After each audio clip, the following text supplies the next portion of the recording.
Thank you guys all so much for being here. It is a super exciting Friday. I am loving the pressure that I'm under right now, and it is a ton because you know what pressure does? It creates diamonds. And boy, boy, boy, I like that bling bling, you know?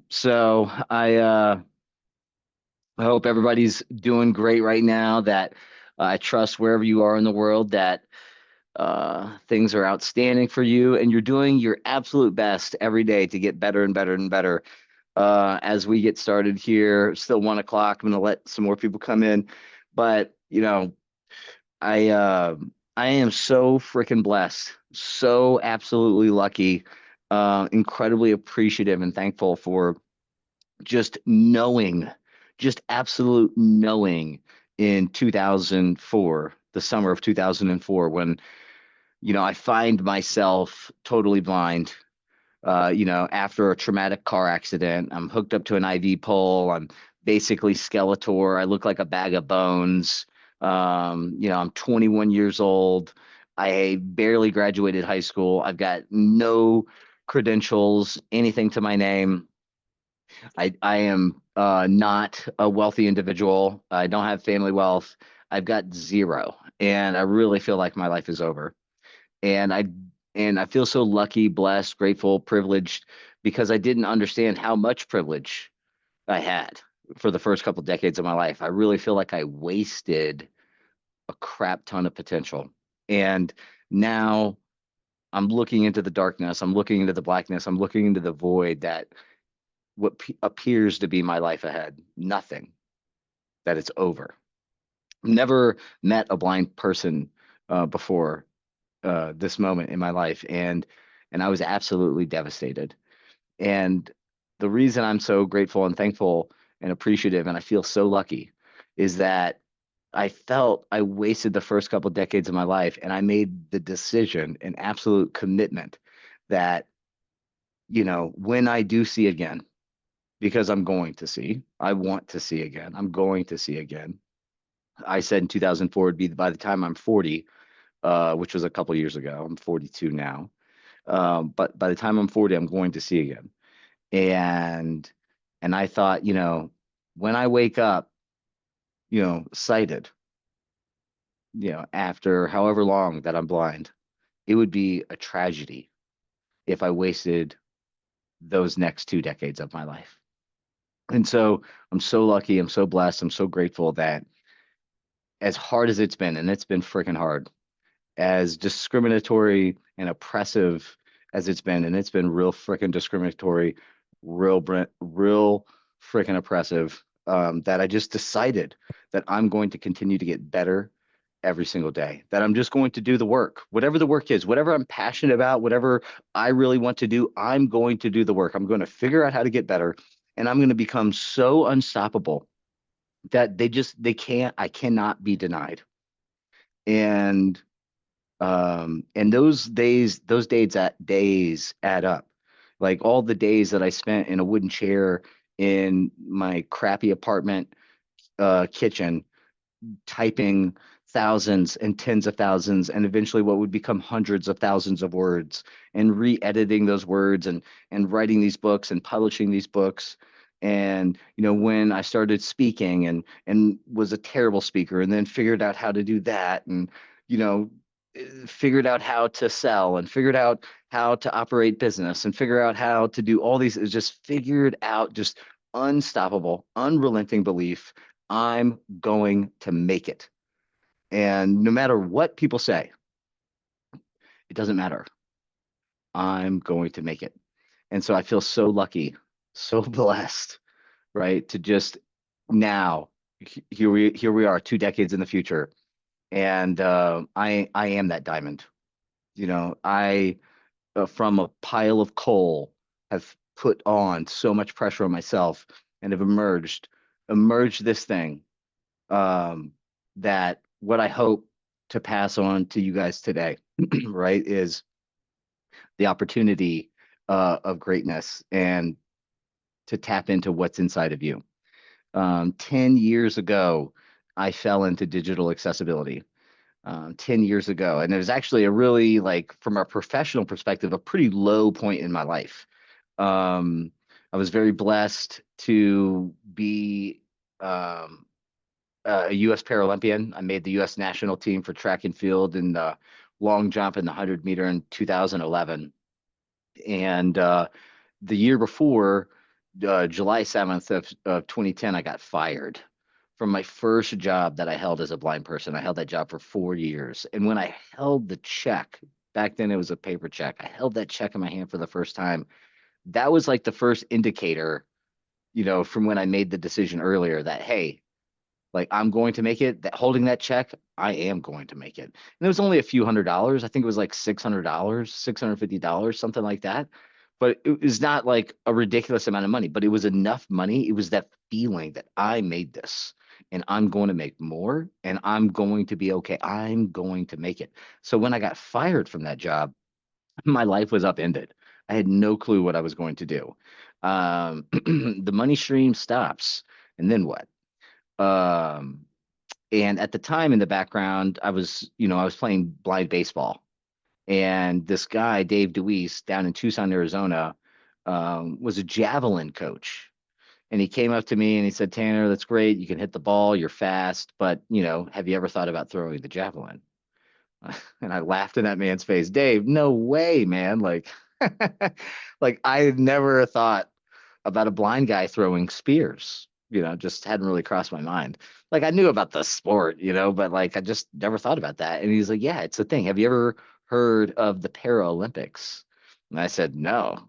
I had no clue what that was. And I was like the Special Olympics? He's like, no, that's for people with intellectual disabilities. Paralympics, it's for people with physical disabilities like blindness or people who use wheelchairs. I was like, oh no. And like that just blew my mind. And even though as a kid, when I was mainstreamed in school, like you always see those posters.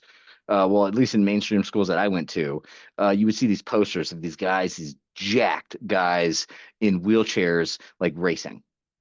Right. And so, but I never knew what that was. I just thought it was them doing whatever it took to be successful. And so I picked that idea up. Hey, I'm gonna throw a javelin, but I put that idea down because if you know anything about the javelin, it's incredibly stressful on the body. And with my auto accident, right, I had severe, I have massive back pain and neck pain, and so I just put that idea down. But when I put that down, I picked this idea up, which was like, man, if they let blind guys throw spears, like what else can we do? And hey, Abdul, good to see you. And what else can we do? And that's when I was like, I'm going to be a Paralympian. I'm going to be the fastest blind guy in the world. That's my goal. And I never made it. I was, I, I did my damnedest to become the fastest guy. And I remember before my first track meet, it was March, I believe, 5th. No, excuse me, March 4th, 2011. And the night before, I'm looking at the numbers. I know what the numbers are to make the national team, and I'm not going to make it. And for the sprints, for the 100 meter, I just know I'm not there yet. It's way below my time. And if you know anything about the 100 meter, like 1 second is an eternity, like a lifetime. People will work all season at the highest level in hopes to get 1/10 of 1 second off their best, right? So one second it's a lifetime in the 100 meter. So I knew I wasn't going to make it. And I called my coach. I'm like, hey, like, I want to do the long jump. Like, call me down the runway. I can jump 5.7 meters. I feel it in my bones. I can do it. And she was like, no. And no, no, no. And then I finally convinced her. The next morning, we show up. Lex Gillette, if you guys know Lex Gillette, he's like been in the Paralympics since 2004. He's won medal after medal after medal, and he's the world record holder in the long jump. And that day, his first jump, Saturday morning, 2011, he broke the world record. First jump, boom, 6.76 meters, I believe, is what it was. And that's a huge distance. It's like 23 feet. And so his then long jump, he sits down, right? You break the world record for the day, you've earned a snack, right? Eat a little Debbie. And So his long jump caller calls me, and then we do our sprints later that day. And Kathy Sellers comes up, and she said, she says, "Hey, I want you to go to nationals." And so I go to nationals, and the story goes from there. But I got into digital accessibility because of the Paralympics. Right, I got fired in 2010, right? But I could not find a job. I felt like I exhausted every opportunity possible. Even in 2014, I moved from Tucson, Arizona to Phoenix, Arizona to try to find jobs. And I got interviews lined up. I got them all lined up, and I'm going to them. I'm crushing. I crush the first person interview, like over the phone. I crush the first in-person interview. Like they love me. I can feel it. They want to hire me. Like again, I'm so lucky. I'm so blessed. I know what they want, right? And I can speak to it. I've never, ever, ever had a problem getting a job, um, until I became blind. And I remember there's this one job where it was a sales job, and I was selling advertising, or I was going to be selling advertising. And this was the second in-person interview. And I know the guy wants to hire me so bad. I'm like, just give me this job, dude. I'm like, I know you want to hire me. Like, make the offer. And he's like, let me take you out on the sales floor. And so I'm gonna sit you next to somebody. Now I've got my cane with me. I'm wearing my eye patch, but I do a really good job with eye contact, right? I do a good job with body language, and so he knows that I'm blind, right? But he has no clue like that I'm blind, or is what I would call RFB, like really effing blind. I have no light perception, and my optic nerve is the issue. And so when he leaves the room, it's like, you know, I'm not following him like perfectly. And so I swallow and I say, "Do you mind if I grab your elbow while we go across the sales floor?" And he's like, "Yeah." And so by the time we get there, you know, the wheels were turning in his head, and he puts me down next to a guy and he goes, "Sit here, don't say anything." I'm like, "That's weird." Right? So I sit down and I don't say anything. And we're probably like 4 calls in, 5 calls in, outbound. The guy's doing outbound, right? So he's looking for businesses and then calling them. And he goes, "Hey, like you can ask me questions." And I'm like, "What?" And he's like, "Yeah, I don't know why he said that. Like you can ask me whatever you want." And I'm like, "Cool." So we start chopping it up. And I said, "Hey, when they bring people on the sales floor, what's the chances that I'm going to get a job? Like when they bring people on the sales floor, do they make an offer?" And he goes, "Oh," he's like, "Yeah, they only bring people on the sales floor if they're getting an offer." So he invited me on the sales floor. And then by the time we got to where we were going, he already changed his mind. "Sit here, don't say anything." And he walked me off the sales floor afterwards, and I did never got the job. So people who are blind, people who are visually impaired, we have the hardest thing in the world to do, which is like not only we got to like prove that we're the best for the job, right? But we've got to overcome the generational unconscious bias that is in our society, right? You better be deaf, dumb, or blind. We're below dumb, y'all. So we've got to overcome that. And how do we do that? We become so flippin' good that you can't be denied. You just can't. And so how do you do that today in digital accessibility? Roddy, you want to check the mutes? How do we do that today in digital accessibility? So, like I was telling you, I got into digital accessibility. I was about to got into digital accessibility through the Paralympics. They have a great athlete career transition program. Now, mind you, I just moved from Tucson to Phoenix, right? And then in 2015, they placed me in a remote position at a tech startup in Tucson, Arizona. What? Yeah, for those who can't see, I'm just like, mind blown, like throwing my hands on my face. Like, you got to be kidding me, right? Like, what? So I will never forget. I went down to Beyond Bread Speedway in Wilmot, and that's where we had took the Greyhound bus. That's where we had my like first meeting with them. Founder conflicts. That opportunity ended up fiddling, or what is it called? Fizzling, fizzling out. But that was when I was like, whoa, like digital accessibility, a career opportunity? Wow. And then I really started to imagine that, holy shoot, like a screen reader having been like, that's a competitive advantage. This is like, what?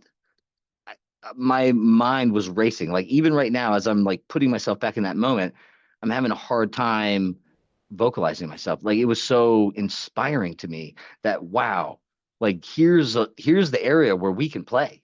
We being the blind people, like having a screen reader and being a badass and a ninja screen reader user, you can stand out. Like you can do this. So so immediately I turned to LinkedIn and I'm looking for jobs. I'm looking for opportunities and looking for people. I'm starting building my network in the space. I'm, doing everything I can on LinkedIn. And I find this nonprofit based in New York and the founder. And I go to their website and it looks pretty legit. And I'm looking for accessibility problems. And that's what I use to get a meeting with the founder, the CEO. I'm like, hey, you got these problems on your website. Just thought you should know about them. By the way, I do testing. And and I got an interview. And then we had a second conversation and I got a job. It was $500 a month doing usability testing. And I busted my ass hard. Like I went way above and beyond. And then I got a promotion. And then I got another promotion and I was the executive director. So now I'm building out this digital accessibility consultancy. We're focused on hiring blind. We're building it out. We are in the process of selling it to AFB. So we're going to sell our consultancy to the American Foundation for the Blind. That deal fell through, right? But I ended up going and started to help out AFB and build their consultancy out. Right? Blind oriented, really important to me. I knew way back when, I knew because all the problems that I had, I was like, when I'm in the position to hire blind, I'm going to do it. It's just the right thing to do. Right. And like, I am not different. Like, I am no different now that I like lost my sight. Like, I just happen to be blind. Yeah. So I might not be able to drive and, maybe I'm not as good at like, bowling. Right. But Rada, you want to help me out here on the Yeah, mutes? I'm looking for those who mute. Reclick the Uh, all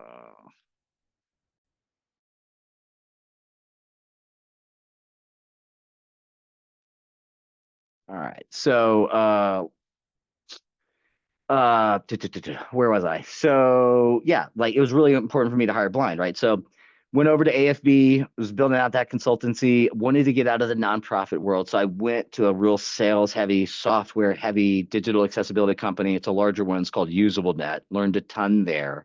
And then late 21, really 2022, founded Accessibility Officer. And we're a digital accessibility consultancy first. We started building this business, my co-founder, Heather Burns and I, and we're so blessed, so grateful. And, you know, the business was growing and we needed to hire. I wanted to hire blind. Heather wanted to hire blind. Could not source the technical talent uh, with the skill or ability to do the job at the level in which it needed to be done, right? Who happened to be blind. Just couldn't do it. Like most of the people that could do it were already working. They were already in the, but it was like we couldn't just source the talent. So we built a training program. And through my relationships in New York and such, my partnerships with Helen Keller National Center, we piloted the vocational rehabilitation certified accessibility tester program in New York. That was a huge success. That kicked off in 2022, late 22. And now we've blown that out across the nation. We've served at least 60 students since then and across, I think, 11 or 12 states. And and yeah, we hire blind. But we're a digital accessibility company first, right? Like we do the vocational rehabilitation stuff because I'm passionate about it. I think blind people are talented. I think blind people are disenfranchised. I think that we get screwed over from low expectations, low preparedness, from the deaf and the blind schools. From vocational rehabilitation, blind people get screwed left and right, top to bottom. And I've seen it because I've been a product of VR, and I'm not anywhere where I'm at because of VR. Nothing vocationally has happened for me because of VR, and that's sad.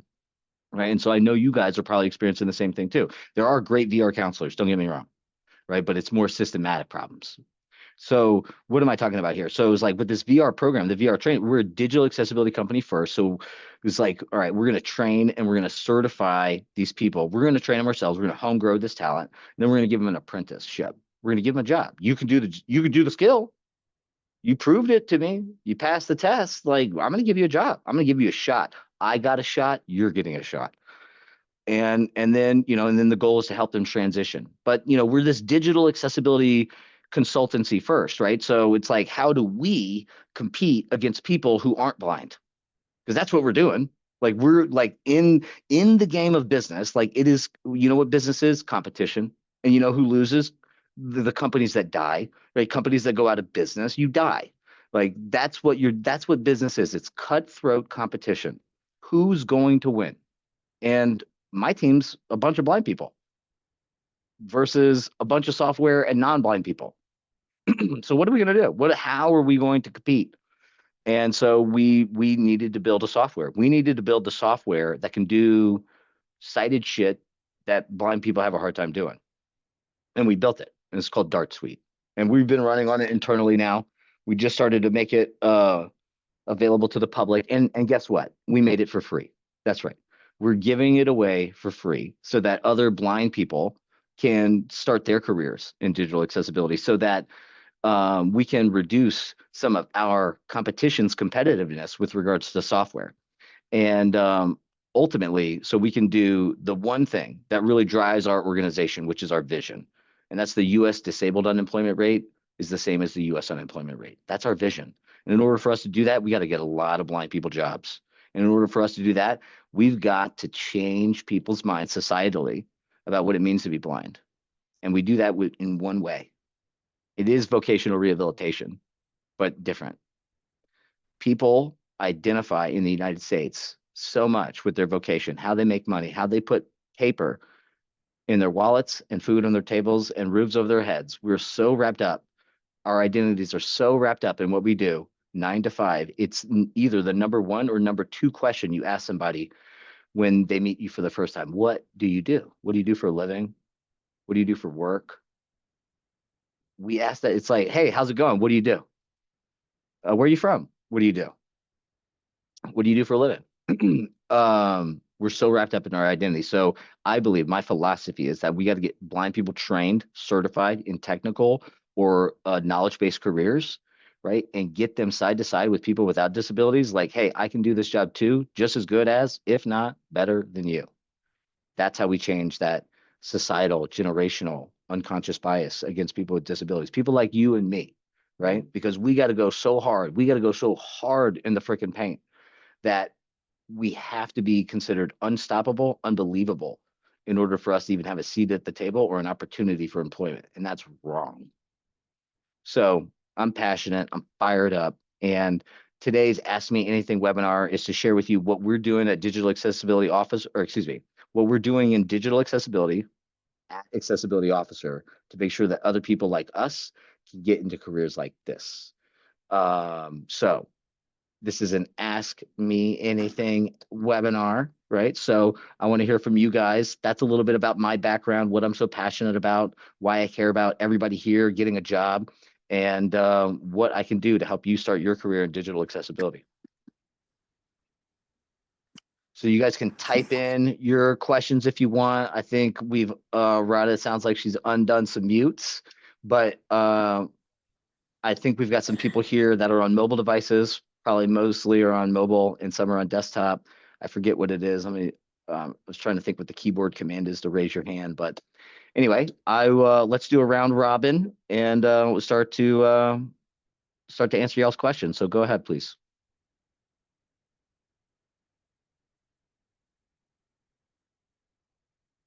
Okay, not a lot of questions. That's okay. That's okay. Can I just jump in with a question if possible? Yes, you may. Okay, yeah, so I just kind of wanted to know, how do you kind of like make sure that the new software that you've developed can, for example, be standardized to comply with the requirements of certain regulations like the EAA? Yeah, so it's a great question. I would love to show you in a demo, but basically we have customized field sets. So, you know, manual testing is manual testing. So you got to be able to execute that. And I think what a deeper thing that you're asking about is really automation, which is how do we align our automated tests according to those standards, which we can do and we can filter down to and customize towards. But the real value in digital accessibility compliance is the manual testing. It's us, right? Because anybody in the game knows that automation can only get you about 30% of the way there. So that means if you're 100% compliant with the things that automation can test, great. You still got 2/3 of the way to go, 70% more. So that's why we're really focused on the manual component. But yeah, but to answer your question directly, DARTSuite is the name of the software, and it can be customized towards any type of compliance standard, whether it's the EU standards, if it's the Canadian, God dog it, it's slipping my mind right now, Ontario, Accessibility for Ontarians with Disabilities Act, AOTA, and or it's ADA, or it's WCAG 2.2, or even if you're doing usability testing and your testing criteria or how you want an asset to be tested is actually not based in WCAG or any kind of compliance standard. It's based on your own rule sets. You can do that too. Great question. Appreciate the text question. I'm going to get to that. How do you get started? So one of the tradition, there's a couple paths to digital accessibility. You guys have probably seen them advertise like usability stuff. That's how I got into the space. Usability is usability testing. Yeah, so I'm so pumped you're joining us in the CAT program. But usability testing is kind of the lowest rung of the ladder with regards to digital accessibility compliance. Companies will typically pay for this when they're wanting to understand what the user experience is from a different perspective. Um, it is kind of like lipstick on a pig, though, in one way, right? Because the way that the way that I see other companies typically implement usability testing is like at the front of a project before compliance has been implemented. Better companies will implement usability testing at the end of the project to do more of QA or quality assurance. And the reason why it's garbage when you put it at the beginning is because why would you want to test something that you already know is not compliant, that hasn't not been that hasn't been fixed for compliance, right? That hasn't been made accessible. Why would you put people with disabilities in an environment that you already know is wrong? So you want to validate that things have been made accessible and usable, because just because it's accessible doesn't mean it's usable. And so Audio now unmuted. that's why a company might want to use usability testing. So but it's typically the lowest paid thing. You don't need a certification. Basically, if you are a person with a disability or identify as such and use an assistive technology, it's, cattle call. The next level up is digital accessibility testing. That's more towards a compliance standard. Traditional paths there are that you already actually have a job and you were voluntold that you now have to start doing this. If you see digital accessibility job posts that say like, hey, you got to be the engineer, you got to write code, you got to do the testing, you got to do the manual testing, you got to do the automated testing, plus you're going to do the training. And just in case that wasn't enough, you're going to be talking to our executive leadership team and making sure that you're substantiating the value of your salary. That is never, ever, ever, ever done in any other field ever. You don't ask an engineer, hey, you're also going to do the design and the quality assurance testing and the penetration testing, right? No, that doesn't happen. The engineer does engineering things. The QA tester does QA testing things. The designer does designer things. So, so people were voluntold to do this, and that's to cover so many different things. But and then so it's like, oh, I have to figure out how to do this, and so you get certified. Degrees are emerging, degree programs are emerging. I can't speak to their validity, but certifications, technical certifications are typically the way you will enter the field. The Department of Homeland Security Trusted Tester certification, that's a technical certification that is required for any kind of government work. If you're working for a federal contractor or the federal government itself, or even a local or state government, you're going to need that trusted tester certification as a minimal bar of compliance. So if you don't have that, definitely get started. You're going to run into problems though, and that's another reason why we built the CAT program. It's a technical certification. It goes beyond trusted tester. Trusted tester is against Section 508 compliance, which is aligned to WCAG 2.0 AA. That was published in 2008. Technology has kind of evolved since then, right? So it's out of date standard. Today, the most current one is WCAG 2.2. Double A is industry. So it's A, double A, and triple A. Web Content Accessibility Guidelines, WCAG, it's called that, or WCAG as I refer to it. 2.2 is talking about the version, and then A, double A, triple A is like kind of the severity or the level, the successive level of compliance. Triple A is almost ridiculous. You can't really do it all the time. It's very, very difficult to do. No one goes for that. If you can achieve it, great, but double A is the standard. And so WCAG 2.2 AA, that the Certified Accessibility Tester program, that's our training program. It's a 14-week instructor-led training program, fully remote.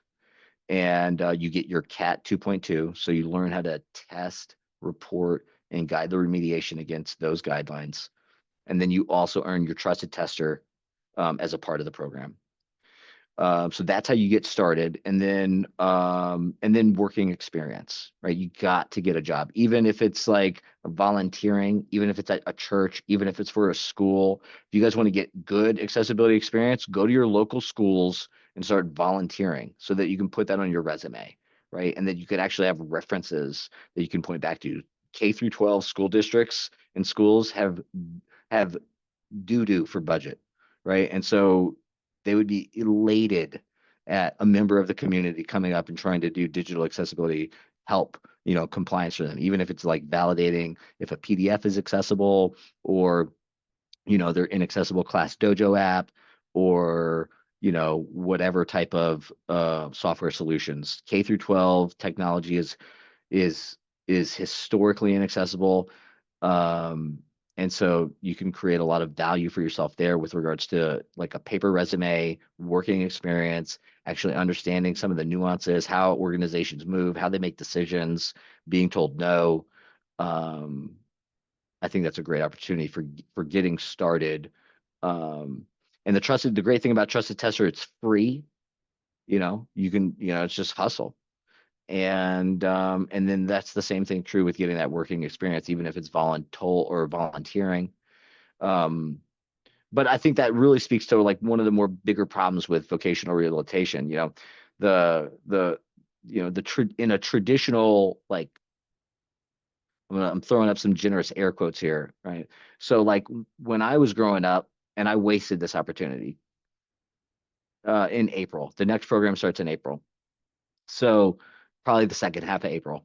But when I was growing up and I'm wasting all my opportunity, like I didn't go for the internships. I had like my first job. So I worked at Taco Bell and Blockbuster and call centers and like you name it. Like I did. I was a landscaper.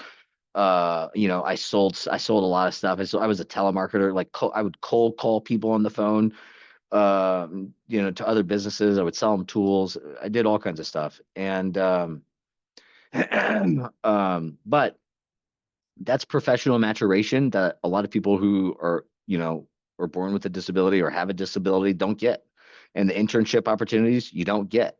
And so what happens? Well, I'll come to you in a second. Vocational attainment becomes very difficult, right? If you don't have professional experience, you don't know like what companies are looking for, or how to navigate social politics or team politics or team dynamics, or enterprise applications or inaccessible. It's like there's so many things that us as people with disabilities don't get exposure to because of these embedded social unconscious bias and antiquated beliefs, right? We just get cut out. And so I think that vocational rehabilitation needs a systematic overhaul in terms of what job training is, how, and then so our program is Certify Apprentice Transition. That apprenticeship part, it's like great, you got the technical skills, but like you need soft skills, bro. You need the professional skills. I can't tell you how many people come to us as quote unquote job ready. You know, they're ready for this job training program. They're job ready. No, I can't do it without VR. And you're quote unquote job ready, and like they don't know how to manage a calendar, right? Like even joining like this meeting, right? Like you guys did it, right? You guys are managing your calendar. You're showing up to meetings on time and joining, blah blah blah.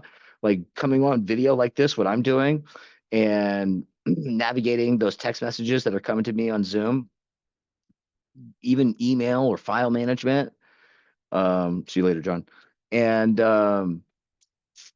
you know, is they don't have those skills, and it's sad, right? And so the apprenticeship helps give us the opportunity to build up those skills, to teach how to communicate, to provide the opportunity to engage directly with customers, to lead meetings, to put together deliverables, to understand what multiple timelines and deadlines looks like, and put some pressure on, some expectation on, and be held accountable and get objective feedback and actually learn from your mistakes. Actually, what we call fail forward. We hope that you fail forward, right? Because what happens in the real world is you fail and get fired.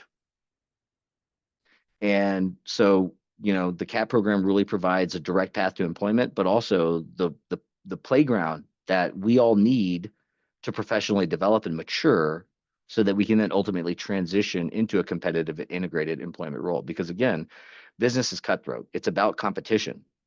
And ultimately, a business is going to make business decisions. And if you're aligned with that or not, they don't really care. You know, they're going to move forward accordingly and make sure that that business survives. So hopefully you're helping prop up that business. I know someone raised their hand. Rada, who was Mm-hmm. that? We got two. I'm seeing Marcy, but Marchie also, or March also said she's raising her hand. So, Marcy and March. Marcy, do you want to go first and then we'll come to Mm-hmm. Marsh? Thank you. So my question is your program paid for by rehabilitation?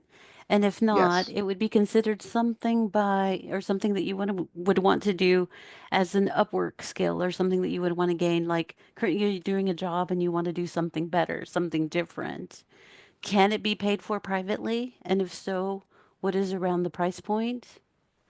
And Yeah. then have you thought about partnering with organizations like the Blind Information Technology Specialists at the American Council for the Blind?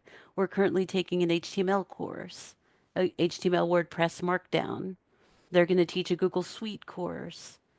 So just wondering those things. Thank you. Love it. Great question. So we did try to open it up outside of VR and public funding. We probably had like 4 or 5 students come through in that model, and it didn't work for various reasons. So we shut that down. Right, business makes business decisions, and we've done it primarily through or not primarily. We've done it exclusively through Voc Rehab since then, and that seems to be the best working model. So with ACB, Scott Thornhill, Colby Garrison, good friends of ours, we definitely have a strategic partnership with them. I am aware of their new training programs. I think they're awesome. We're looking to expand that out for ourselves, right? Provide more training programs, more job readiness, VR programs, and more job certificate programs. What we're looking at from a business, though, is like our VR program is so successful because we have a business to plug people into, right? We can give people jobs. And so I'm looking at like, as the CEO, I'm looking from from a strategy perspective. I'm like, hey, what type of business can I acquire? Cyber, website development, IT support, what type contract closeout management, what type of business can I acquire, make it successful, and create room so that I can develop professionally other people who want to come into that career. So if you guys have seen surveys that we've put out in the past, right, that says like, hey, what type of job would you be most interested in? Some is digital accessibility, cybersecurity, IT support. I think one was project management, right? We're literally asking you guys for that feedback so that we can make thoughtful decisions about how do we move forward as a business to make sure that we're creating career pathways for people who are blind. So I really feel like more models like what we're doing, this private sector vocational rehab partnership is critical. Apprenticeship programs are critical for success in BVI, but also changing the social unconscious biases that we experience day to day. Great questions, love it. And then Marsh.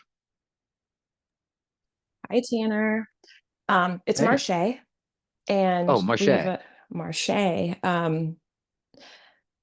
Christopher Zomp told me that he knew you and to mention that I know you, or I know him, so it's nice to meet you. I have a Nice. couple of questions. Cool. We already Are you answered. local?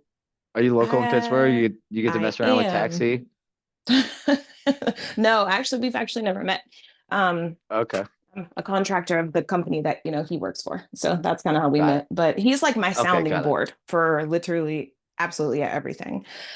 But I did see that you were doing this Zoom, so I wanted to come up and say hello and meet you and kind of pick your brain a little bit. I have not done the trusted tester with DHS yet. I'm Okay. planning on it. And I did talk to him and, he gave me high recommendations. I have to get a VR counselor. I don't have one. Yeah. Just Okay. so I can do the program. I did speak to one of your instructors and she gave like very high glowing recommendations of the program. So my question is, because I'm trying to learn a whole bunch of stuff, but I'm trying not to cram it all in at once. Like, how great is the job market after everything is said and done? I'm also trying to learn a little bit of HTML because the people that do fix the sites that we work on, they come with a little bit of technical jargon. So at the end of the day, when the DHS Trusted Tester certification is finished, what do you recommend on continuing to do to make sure that I get that meaningful employment? Like, how much do you think each goes hand in hand? And, basically whatever advice you can give me. Yeah. One of the things I'm nervous about is because I've been with the same company for, I want to say, almost 3 years at this point. So it's like if I switch to another company, I'm so used to what I'm doing right now. So in your experience, how would I go about getting new experiences, getting more comfortable with testing for other people in a way? Hopefully that all made sense. Marche. I'm sorry. Don't be sorry. Don't be sorry. I'm just like my hair's standing up. I'm so excited. I'm just looking at the time because I've got a hard stop. Marche. Anybody else dealing? This is a rhetorical question. Anybody else managing questions like what Marche is going through? So this is like why we got to be on top of the ball all the time. And here's how I want you to be on top of the ball, Marche. Is as you're starting to look at other companies that you may want to work for, and or just explore the opportunity of other companies, you're going to want to reach out to other people that work at those companies. And I'm gonna tell you how to do that in a second. But my advice for you, my career advice for you with regards to your current role is like, are you growing right now? And or do you have a path for advancement? If the answer is no on those, and you're not really feeling it, then it's time to move on. If you're not learning and growing, then you're stagnating, and that is no bueno. Um, Now you can combat that on the side on your own, doing things like stacking up your certifications, building your strategic network, um, creating more opportunities for yourself. But as you begin to explore other careers in the same industry, other jobs, other opportunities, is you want to be proactive, right? BVI, we got to think long term and strategic. We got to do the relationship stuff. We got to do all the long game stuff now, right? And just trust, believe that it builds up over time. Like, I'll never have to look for another job again. Like, I just won't, because of my network, right? Like, because of the value that I've provided over time, because of the relationships that I've created, I can just make some phone calls, right? Or even put out a post on LinkedIn and be like, hey, I'm looking for that. Like, I just don't. And you guys can do that too if you put in decades, right, of that time and attention to how you're going to provide value to the people around you in the space that you want to thrive in. So, you know, reaching out to people that work at companies that perhaps you may apply for jobs for in the future. By the way, 50% of all jobs are filled before they're ever publicized because of who you know is the most important thing, right? Or one of the most important things. Definitely what you know is important. You can't come to the table and not know anything, right? But how you get to the table is who you know. And when, I can't tell you how important that is. Like once people started giving me the head nod, hey, he's good. That's what's really unlocked so many opportunities for me. And then I get so much business, so many recommendations. I have to turn down opportunities, right? So, and you guys can all do that too. So here's one of the ways that you can start to build these relationships and think about this in the long term. So identify 10 companies that you have seen job posts for in the past that you want to work for, that you didn't get, that you applied for, or that just companies that you want to work for. And then identify the people at those companies that are working in the roles or in the departments that you want to work in and start reaching out to them. Okay. The easiest way to do this is on LinkedIn. Send them a connection request, send them a message, see if they've posted content. Like one of their skills, like approve them on one of their skills, like endorse. That's it. That's what it's called. Endorse them for one of their skills. Look at their previous posts. Like if they haven't posted in a year, go to their previous post, like the post, send a comment on that post. Wow, this was really thoughtful. Send them a message, right? Like get up in their face. And it's all to create a relationship and rapport so you can then make a withdraw from that social bank. And the withdraw is the following. Hey, and it depends on how the relationship has matured, right? But like in general, it's something like this. Hey, Marche, would love to Yes. come would love one day to come work with you at AA company, right? Mhm. And you know, can I get 5 minutes to talk with you about that? You know, another great way to people love to provide help. So so how you ask the question is also important. Hey, I was hoping that you might be able to help me out with this. It's my dream to work at the company they work for. Can I grab 5 minutes of your time to just ask you a quick question? And then you get on the phone and you start asking them questions about the business, about their role, about what they do, about what applications so coming back full circle to the question that you asked, what applications do they use?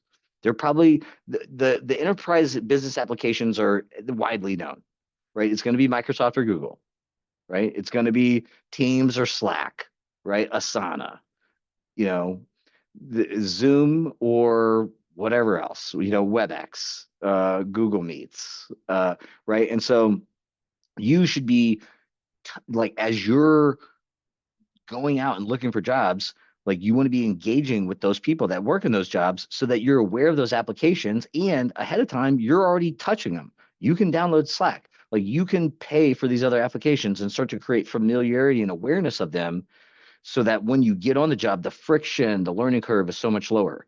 Like when we adopted Salesforce at AFB, I was like, oh man, we had to do all this Salesforce stuff. And then I went to UsableNet and they already had Salesforce, like, and it was on hard. And it was like, it was like, like, damn, and I had long nights because I refused to allow my screen reader to be the reason why I'm slow. I refused. And it's like that's what we have to do. So we have to figure out what other companies are using, understand those applications, and then play with them. And then you also between the lines, what that also gives you insight on is on what companies are using the applications that are inaccessible. Right? So if you know a company is using applications that are inaccessible, then applying for those jobs might be a fool's errand. So Marche, what I tell all of our apprentices is that like you're at the starting line. Like you did your certifications and whatever. I don't care. Like now I want to see what you can do. Like I want to see how you provide value because businesses hire people for one reason. And everybody who's been on here before has heard me say this is businesses hire people to solve problems. The better you're able to solve problems, the more sticky you are as an employee, the more valuable you are as an employee. If you want to make $50,000 a year, then you got to figure out how to provide $50,000 of fucking value and then some, right? Because the minimum is not good enough.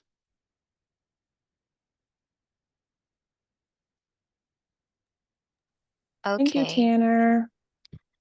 Thank you, Marche. I think Lauren has Sorry. the same question. And you answered it already. How to get clients. All right. And next we have Jennifer and then John. What's up, Jennifer? Hey, John. Hey, this is Jennifer.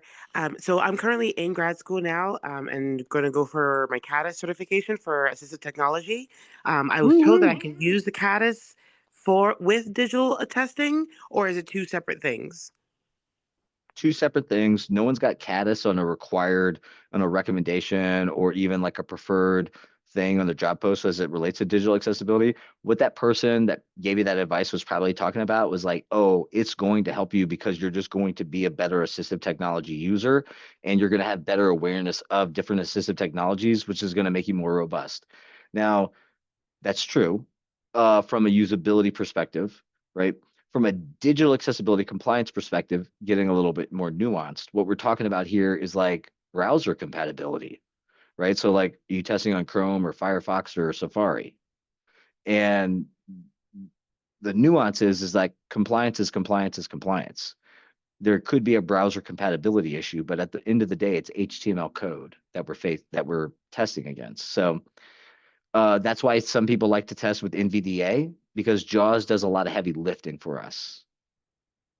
Like JAWS will erase accessibility violations for us, and NVDA does not. It's raw. It's real.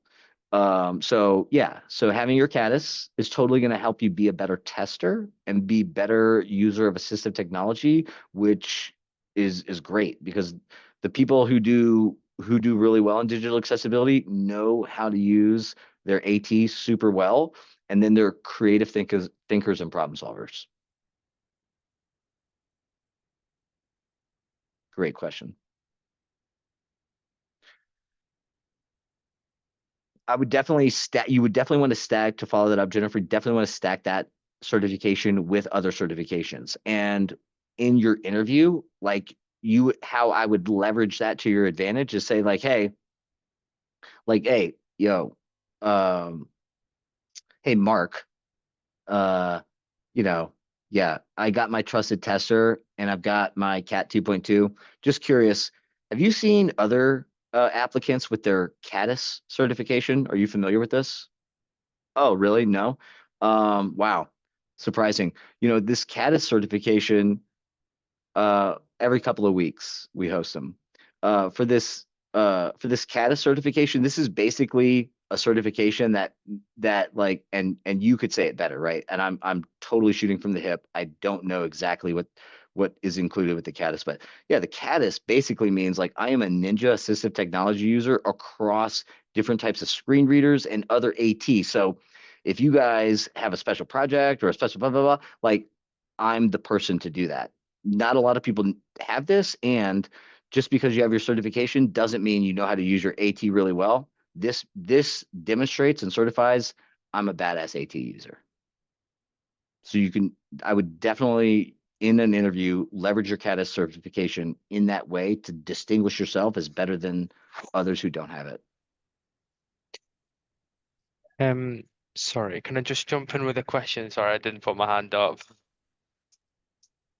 Are you John? I'm Abdul. It's Abdul. Oh, hey Abdul. I think John was next. Oh, But sorry, yeah. go on. No worries. Yep. I'll jump in after John. Thank you. Hello? Hello? Yes. Can you hear me? Yes, sir. This is John. Thank you. Go ahead, John. I'm John, a person with disability, spinal cord injury from Africa. So yeah, you can hear what I'm saying. Yes, sir. Can you hear me? Okay. Yes. Yeah, I saw a person with disability from spinal cord injury from Africa. So I started my accessibility journey last year. And right now I'm doing programming, tested thruster program, DHS tested thruster program. I just started it newly. Um, so right now I'm still doing the practice test. Notice that it's too technical, but the Yeah. issue is that I want to know the handy tools that were made to use to compare with other tools. Is the handy tool is more better tools for testing of your web content for accessibility? Is it the best, or are there other tools that are better in use? Yeah. So it's very, very difficult to understand Can what you you're hear me? saying, but let me try Can to you hear me? explain. So, Can you hear me? Rada, do you want to go ahead and mute, and I'll try to answer his question. Okay. So John, I think what you were saying is that you're struggling with trusted tester, which is difficult. And you got to understand and appreciate that that is the government test asking you for the government answer. And so sometimes it may just be not applicable, meaning like they're going to ask you a question that doesn't even make sense, and you're going to swear up and down that it's right, but it's actually not. And it's just, they're just trying to trick you. And so just keep that in mind. Sometimes it's not applicable, or DNA does not apply. The second thing that you were asking about is like different testing tools. You want to make sure that you're using Andy when taking trusted tester. They know if you use and launch Andy or not, and if you don't, they will fail you. So you have to use Andy when getting trusted tester. Save it as a bookmarklet, use it, do it. And then the third thing was about like what are some of the better testing tools. I think testing tools, it depends on like what you're trying to accomplish, right? If you're trying to find more and more violations, then you're going to want to use something like Waves tool or IBM Equal Access Accessibility Checker. If you're going to want to minimize like duplicate violations and like false positives, you're going to want to use something like Axe Core, which is the engine that we use with DARTSuite. Right. And that's because we're more focused on the manual testing. We're not trying to find a ton of automated issues. We know and believe that the value is in the manual testing component. And so that's what we optimize for. But and then in the last couple minutes, Abdul, if you want to hop in, I can answer your question.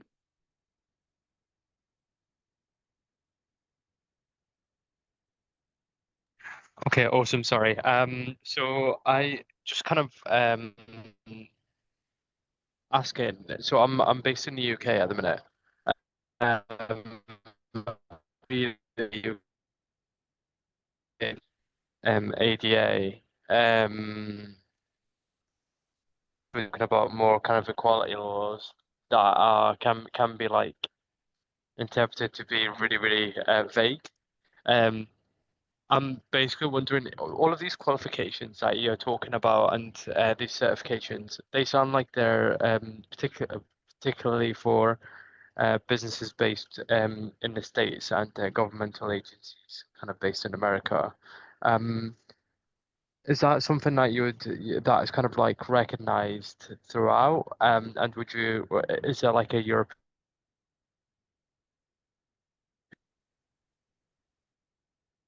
Yeah, it's kind of fading in. I caught, I think, probably half of what you were saying. But if I was to summarize it, you're saying that you're based in the UK, you're in Europe, and that the standards that we've been talking about, the compliance standards, the regulations are all kind of US based or North America based. And that's absolutely true. Web content accessibility guidelines, WCAG, is an international set of standards, but the European Union has established their own set of standards that is slightly different than web content accessibility guidelines. However, they are rooted and based in the same thing. There are some slight differences between ADA, Section 508, WCAG, and the EN, and I forget what it is, like EN 131. I forget what the number is off the top of my head, but there's a slight difference between those. Yeah, and as far as I know, the International Association of Accessibility Professionals might have a specific, some specific certifications for the EU regulations, but not that I'm particularly aware of right now. I think most of the certifications are kind of rooted in these like US standards.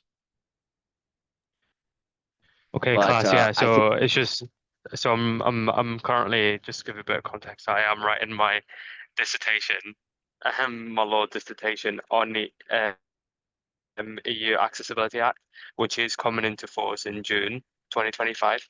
yes. Oh yeah. And seeing how basically whether it's just complete bullshit and it kind of excludes and gives a lot of loopholes to a lot of businesses, particularly medium enterprise and small medium enterprises, and those that don't provide an endpoint service, like intermediaries, which is, according to my calculations, 99% of businesses based in the EU.